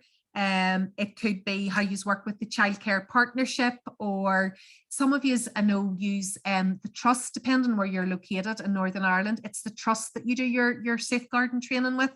So again, it's just what organizations are you using and how do you work with them. I would be putting in there as well about how you personally have signed up for the like of the Casper email, and that's you kind of getting those updates or seeing is there anything that you need to investigate. It could be that you've downloaded the app so that you're getting those SBNI sort of updates as well. And I shared that link then that Sarah had chatted about the app on Play Store. So I'm assuming there's a similar one if you've got an iPhone. I just have a regular non-iPhone phone. But yeah, just talk about in 2.4 who you're working with. And that's basically those 4 questions looked at. So same thing, has anybody any questions or anything not making sense so far? Speak now, forever hold your pace. Everybody happy? The audit thing, does it get like separated or is it all one big document? Yeah, it'll be a separate Word document, Megan. So that's a really good question. So when you actually come to upload your work to your ePortfolio, you'll have your document with your questions, and then you'll have your audit as a separate document. And that's probably the easiest way. There's nothing to stop you copying and pasting it into your Word document, but I would be saying don't be making things kind of complicated for yourself. Just keep 2 separate documents, one with your questions. So when you come to 2.2 and obviously 1.2 in your questions, just write a wee note to say, Amanda, will you see my audit? And, you know, will you just see my audit? And I know that there's a separate document that you have that in. That's perfect. Yeah, okay, all I can right. make sense of that, okay? Anybody else, any questions? Perfect. So the last bit then that we need to look at this evening, I'm just checking the time. Yep, so we've still got an hour left. Perfect. So this is all about sort of the notion of well-being and resilience. So 3.1 wants you to look at current research around well-being and resilience and how that promotes safeguarding. So look, I'm going to take you through ACEs here, adverse childhood experiences, but there's loads of reading out there at the minute with regards to resilience because of everything that has happened with COVID. Even if you look at the last 3, 4, you know, Casper emails, there's always something about resilience in those as well. And again, just think about things that you're maybe doing. You know, it's as simple as encouraging the children to put on their own coats and to put on their own shoes. You know, anything that stops an other adult having to help them and get close to them where they might inappropriately touch a child. Again, it's all those things that you do about encouraging the child to go to the toilet by themselves. Certainly you'll help them if there's an accident, but you want to encourage all of that, encourage them to wash their own hands. You probably even do things about, you know, pouring their own water, buttering their own toast. All of those things are helping with a child's self-esteem. So that's what we'll start to sort of tie a wee bits of that together. 3.2 then just wants you to look at how are you doing all of those things within your own work setting. So again, what I just chatted about there, and then particularly the like of the ACEs. Have you heard of ACEs before? Is it something that you have a training in? It might be, this might be the training then that you want other staff to do. So 3.3 wants you to create some resources really with regards to the importance of well-being, resilience in the context of safeguarding. So it can be the stuff there that we started to touch on in 2.2, or it can also be the ACEs type stuff that I'm going to cover here as well. And then 3.4 isn't a question, but I'm just throwing it up there just so that you know at some point I need to observe you, mentor and support other staff to develop their skills to safeguard children. So that can be as simple in your staff supervision form where you ask the question, who are the designated safeguarding officers in our setting? That's me seeing how you mentor and support other practitioners, or maybe you'll have minutes of meetings where you brought up safeguarding, or you recommended that they went on ACEs training. So either I observe it or you've got some product evidence that you can show me, and that's how we'll cover 3.4. So 3.1 and 3.2 are a question. 3.3 is that assignment, and 3.4 at this stage, there's nothing to do, but just think about how are you doing that as a manager? How do you mentor your staff? How do you support your staff to understand everything that there is to know about sort of safeguarding, including child protection? Okay, so sort of just to make sure we're all kind of singing off the same song sheet here, just with the words well-being and resilience. So well-being is anything that basically the child has a positive self-image and that sort of self-esteem that the child has. So look, in that sort of graphic there was loads of things about their emotions, their sort of their energy, having clear boundaries. Like a lot of those words aren't going to mean much to maybe a 2-year-old, but they mean much more to us as an adult when we think about our own well-being, our own mental health, our own sort of self-esteem. And I suppose what just to start to think about here is, what are you guys doing in your setting to help the children? You know, so is that about them maybe sort of recognizing their emotions? Is that about having mirrors up so they can look at themselves and paint themselves? Is that about our kind words? You know, most of you will have a rule about kind words, and I know I've sort of worked in settings where they encourage the children to give compliments to each other. So again, some of you may be involved in sort of different projects and programs around that. But I suppose just really anything where the child, you know, maybe has an opportunity to, you know, have a link with an adult. So that's where the whole key worker system comes in, or has an opportunity to speak to adults and to speak to other children, things that make them feel good about themselves. So well-being. And then resilience. So resilience, that ability to bounce back from any sort of stress, adversity, failure, challenges, or even trauma. And really what they would always say is resilience isn't something that you either have or you don't have, that it's a skill that children can develop as they grow. So any of you that have children in secondary school will see that they do a lot of programs around resilience, and really helping the children with their self-esteem. And I suppose it's at that age when they recognize that they're maybe not the fastest runner or they're not first in the class. How do you deal with all of that, that you just sort of, sounds a bit American, but be the best be that you can kind of be, be the best that you can be. And that's all that any of us can kind of do in life. So the research would all show that where children have resilience, they're more likely to take healthy risks. They don't have a fear of failing.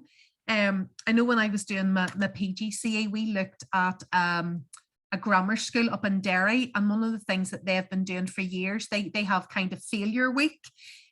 So it's what they were recognizing, that these were children that all passed their transfer test. We were all going on to do GCSEs, but they were finding children were getting really, really upset when they got a B in an exam, or they got an A and didn't get an A star, and realized that these children just had never had to sort of deal with failing exams. So they have this week, I think it's always towards like the back end of September, October, and it's basically called Failure Week.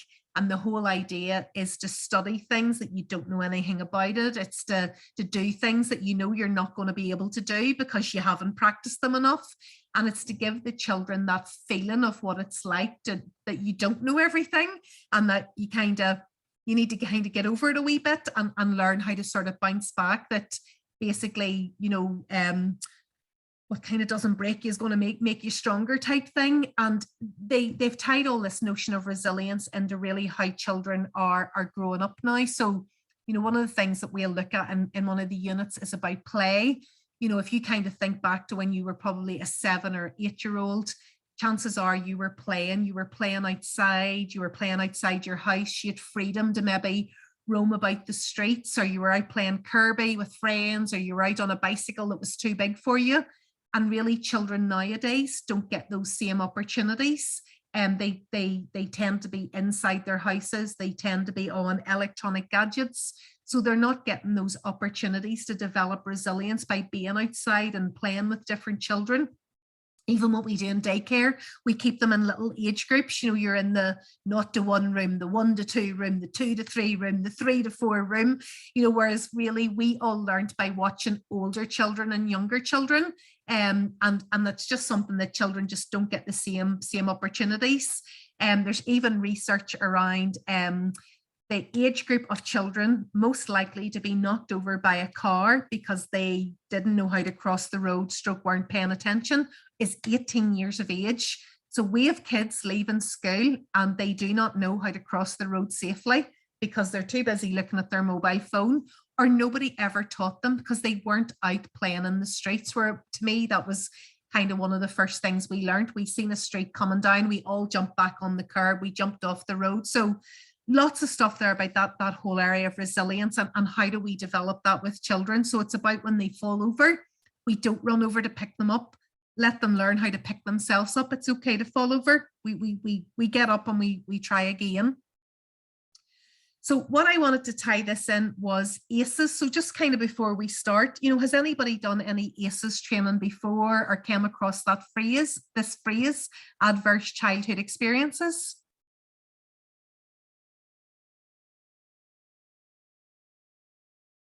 Even a thumbs up or a shout out.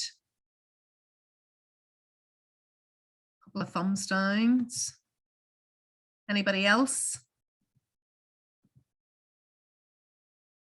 Yeah, Danielle, you have. Okay, no problem. So a bit of a mixed bag here. Heard of it, but no training. Okay, so I'm definitely going to rectify that this evening. I'm going to send you off to do a bit of training. So a wee bit of a blurb here. So it was sort of research the back end of the 90s was happening in America. It was actually happening by 2 doctors who did not know what the other doctor was doing, but they were both doing similar type of research. So basically what they were looking at as doctors, they were really curious as to why some of their patients were getting iller than other patients, why some of their patients, you know, lived longer than other patients. And they started to look at, I suppose, the experiences that these patients had as they were growing up. And what they basically came up with was this sort of list of sort of 10 indicators, these 10 adverse childhood experiences. And what they were basically saying was that if you had been affected by this kind of trauma, that it may have a negative lasting effect on your health and well-being. So what I've kind of got here is I'm going to show you a video, but for hang on, basically these are the 10 areas. So it's if you've suffered any physical abuse, sexual abuse, emotional abuse, physical neglect, emotional neglect, you've seen your mother treated violently, and they're quite clear on that one. That isn't one of those ones where if you've seen your father treated violently by somebody, it's about the mother being treated violently. Any household substance abuse. And when I was just chatting about this last night with the group, that's not necessarily, you know, alcohol or illegal drugs. It may be even prescription drugs being abused. Any household mental illness, a household where the parents have separated or divorced, or a household where they've seen a parent go to prison, or a family member go to prison. We're not going to do a group discussion around it, and I am certainly not trained to cover ACEs or anything at all, but I'm going to show you a video about it, and then I'm going to show you some free training that exists on the internet that I would definitely recommend that you go away and do after tonight, and that also that might be the resources that you've not so much created them, but you've brought them to the attention of your staff, and you've sent a group of them off to do their ACEs training and to feedback. Sarah, yes, so it's all starting to come back to you now. There's really great training as well that the Childcare Partnership do. They do an ACEs Level 1 course and they do an ACEs Level 2 course. So again, if you think that this would be something of relevance to you, or maybe somebody else on the setting, will then go away and sort of organise the training. So I'm going to play the video here. Just if you've got any children in the background, it's quite noisy throughout the video. You can hear people shouting at each other. So you either might want to mute it and just watch it when there's no children about. It's why I'd sort of said about your headphones. Just it might, I've watched this video 100 times and I still find it quite upsetting because you just hear the amount of shouting that this child is hearing. So maybe I just make sure that we are sharing the sound okay. So this should all work okay, but shout if you aren't hearing anything.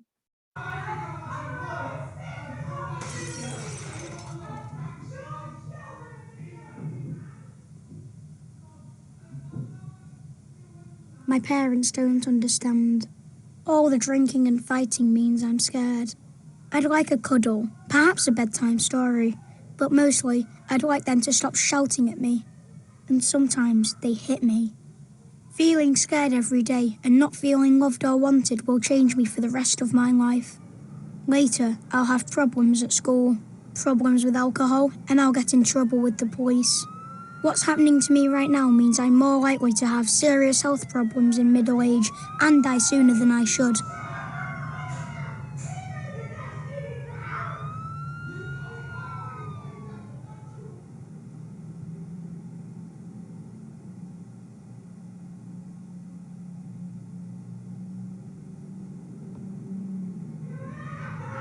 Doctors say my life is full of adverse childhood experiences, or ACEs. But in my world, this means I see my dad hitting my mum. Dad's got a drinking problem, and mum's always crying, even with the tablets. I am always being shouted at and hit. After the booze and fags, there's not a lot of money for toys or clothes, or even food. I'm getting used to being scared all the time. Now I'm just angry. The doctors say things are changing inside me.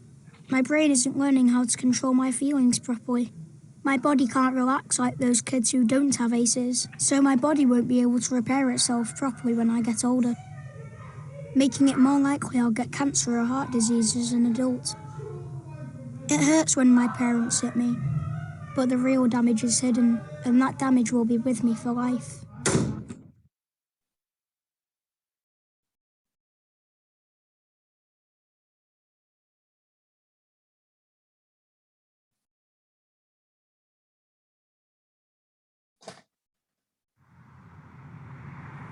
I drink and smoke. They say I'm out of control, but I'm not. It's just my way of coping with my aces. I've been in plenty of fights, but what's wrong with that? Kids' punches don't hurt half as much as when my dad hits me. I beat up a kid last week at school because he looked at me weird. Who cares? I ended up with more time out of school. Learning's not for me anyway, and the teachers don't care any more than my parents. I don't like the way anyone looks at me except my girl. She's 16 and pregnant, just like my mum was with me.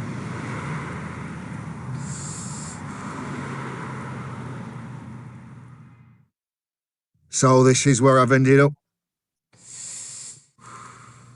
I've got diabetes and cancer's probably on the way. I know these kill you, but I couldn't do without them. I've never had a proper job and I've spent time inside. I hate my kids. I hate their mum too, until she left, so my kids have grown up with aces. And now my daughter had her first kid. She's 16. The course of my life was set in the wrong direction a long time ago. I know where I'm heading, and sadly I know where my kids are heading too.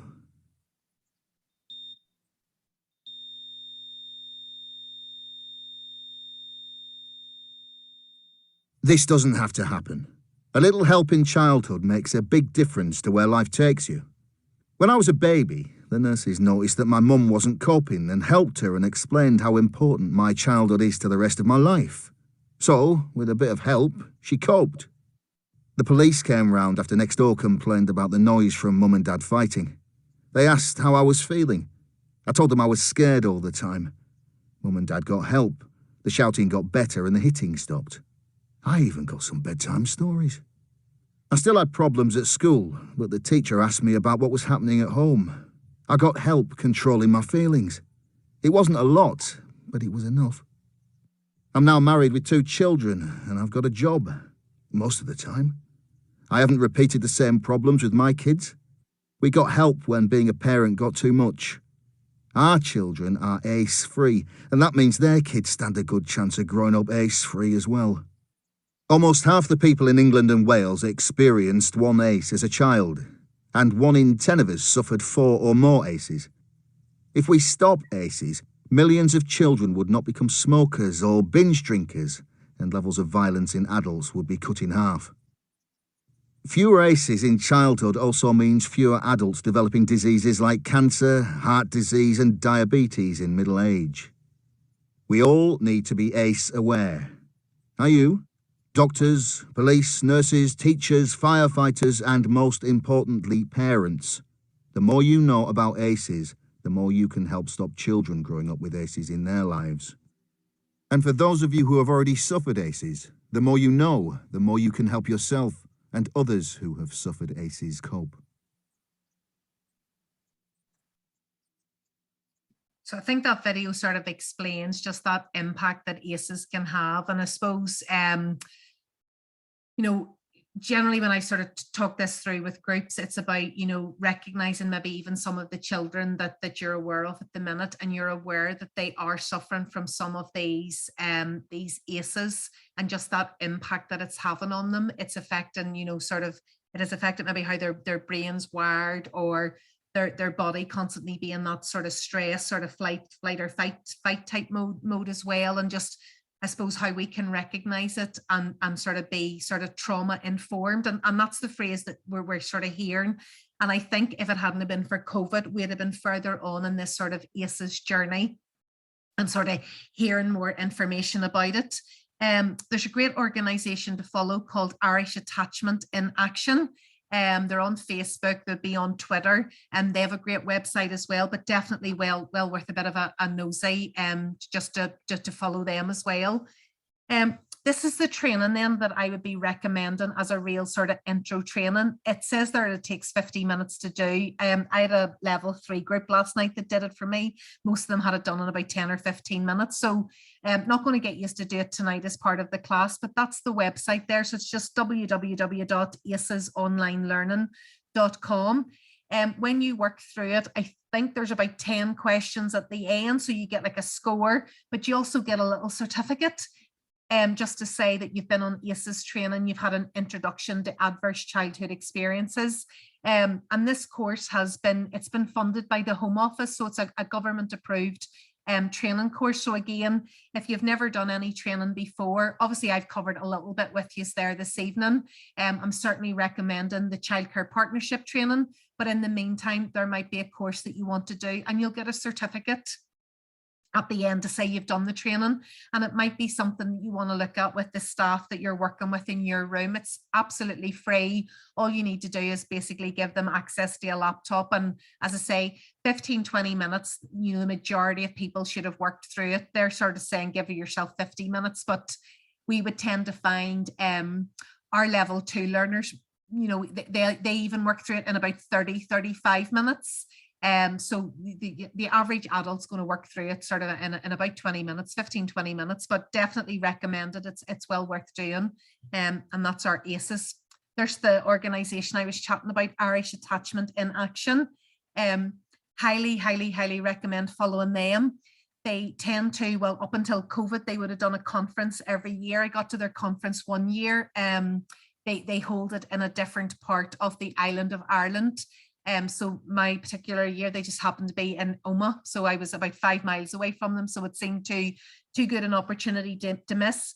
One of the best conferences that I've ever been to around sort of that resilience and well-being and what we can be doing to be ACES aware. Their last conference that was halted because of COVID was due to be in Belfast. I don't think they've announced a new date yet, so fingers crossed that that's going to be happening at some point towards the end of this year. From memory, it was very humble money to attend for the day. I don't think I paid more than about £30. It wasn't overly expensive, but really good conference, really good videos, really good workshops, really good speakers. So I'm not on any sort of kickback with them or anything, but just would highly recommend it if you get a chance to go. But they're also well worth a follow on Twitter or on Facebook if you use any sort of social media. Amanda, would they announce that through Facebook? Oh God, yeah. I haven't seen them announce anything, so that's what makes me think that they haven't started to think about it this year. Right, and it's on the card, is it? Yeah, they were due to have their next big conference was supposed to be in Belfast. I think I'm going to say like June 2020, and then obviously it was all cancelled because of COVID. But definitely, if you get a chance to go, well worth it. Fab. These were just a couple of slides I took from a training course that the Childcare Partnership get me to deliver. It's always kind of like them. So they talk about these building blocks of resilience. So I've got 4 on this page and 3 on the next one. So again, getting you thinking about, well, how are we doing this for our children, or what does that mean within our setting? So again, competence. How do you notice when the children are doing something right? How do you give them opportunities to develop skills that make them feel competent? So certainly, you know, pouring the water, pouring milk, you know, buttering their own toast. The majority of children just absolutely love that. And we undermine their competence when we don't allow young people to recover themselves after a fall. You know, when they've spilt something, it's about how are you going to fix that? You know, how are you going to make that better? If they've upset somebody, how are they going to fix that? It's not about us as adults racing in. I always tell the same story there about competence. I had a child that our nursery school, apologies, they buttered their own toast and they poured their own water, and they were disgusted when they went to P1 and the teacher didn't let them do it themselves, that she did it for them. It was just like, what is the point? We learned all these things in primary school and now we go into P1 and we're not allowed to do these things.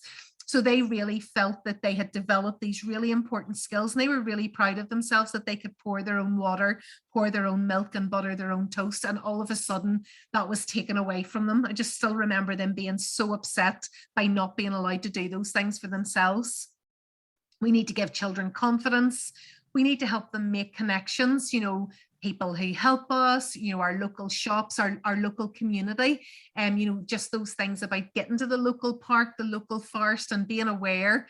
I know certainly if anybody's ever been out with a preschool group, I think you could just take them out in a bus up and down the streets and they'd be more than happy. They don't actually need to end up somewhere. They can come back to where they started, because they love pointing out, you know, things that they know or things that they've been and chatting about it. again, helping their moral development, that clear sense of right and wrong, and growing up to sort of have those morals.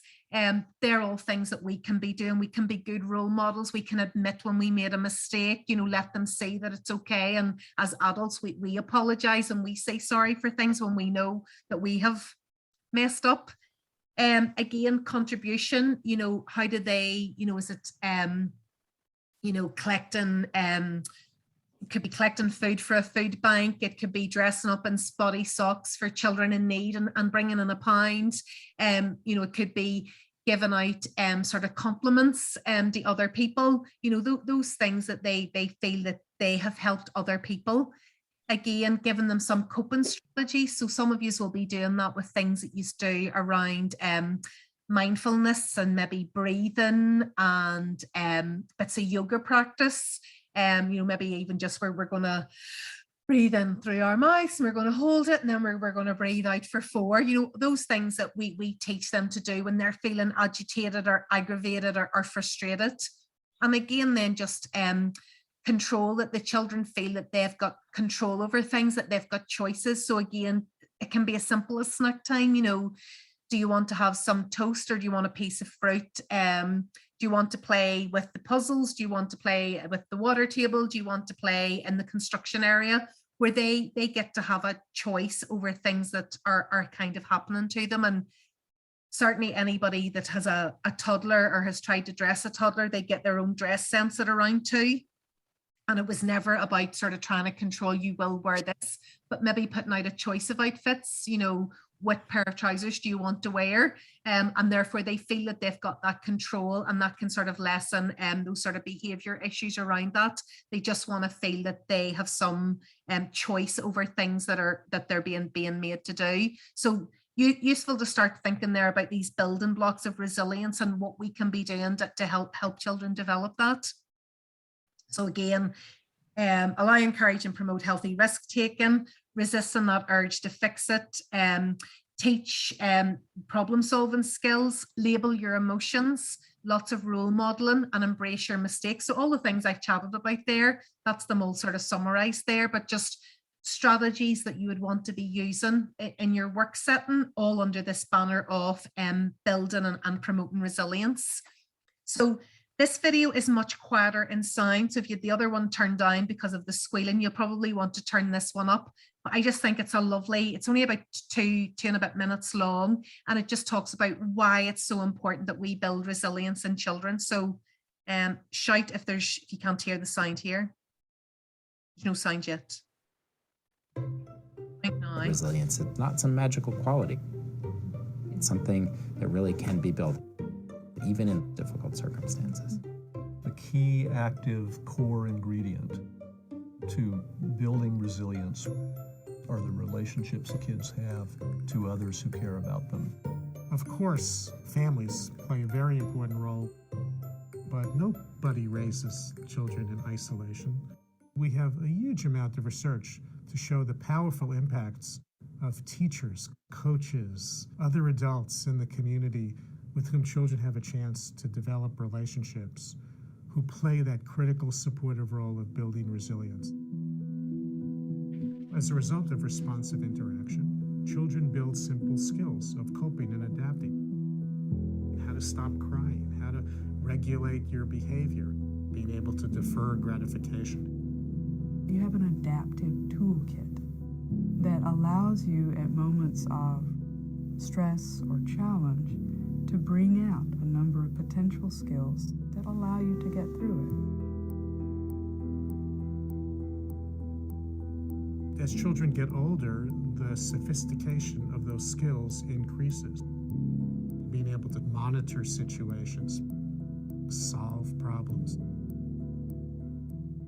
The way we as a society can nurture the development of resilience is to help communities to pay more attention to building the capabilities of the adults who care for children and provide the supports they need to tip the scales toward more positive life outcomes. And then when communities say, we want to be an active part of crafting the solution, to really understand what's necessary to produce the resilience, that's when the ball gets rolling. Resilience building, capacity building, is really in everyone's interest, and everyone reaps the benefits when we do that well. Okay, so just nice video there, just sort of explaining again, if you're creating some resources, there's a video that you might want to show your staff team about just why resilience is so important. Yeah, sorry, Michelle, yeah, the ACES is on childcare partnership. You might find that there's not much on it at the minute because they tend to wind down in June and then their training doesn't appear again until September. So you might find that there's nothing kind of on their, like their little list maybe until September time or August, September time. Okay, so that's basically then us down to sort of our last few questions. So 3.1, can you review how current research on well-being and resilience promotes the safeguarding of children? So I've chatted through a few things and we've started to look at the ACEs there and that research about sort of just how these adverse childhood experiences can affect a child's well-being and resilience. 3.2, can you review and evaluate how children's well-being and resilience are supported in your own work setting? So even if you go back to those 2 slides, the 7 building blocks, that might be a good sort of framework for sort of answering that question. Just what are you doing, or what could you be doing better? And then 3.3, you've got to create some resources. And 3.4, nothing to do. There's no question. I just want you thinking about it, as in, how are you going to show this to me? Will I observe that when I see you doing your staff supervisions, or will I see you talking about safeguarding whenever you're going to be doing your leading a meeting observation? But we'll keep chatting about that as we're going along. But really, you've 2 questions to answer there, 3.1 and 3.2, and then 3.3 is the creating of the resources. Any kind of questions? So that's us kind of wrapping up this evening, but what I just want to do is get you all using a Google form for me just to see what you took away from this evening and just where everybody kind of is. So give me 2 seconds here. Wait, I just get the link here for you. Amanda? Uh-huh. When you say create some resources, how many do you talk about? It's entirely up to you. It'll maybe depend on what you think that your staff team needs.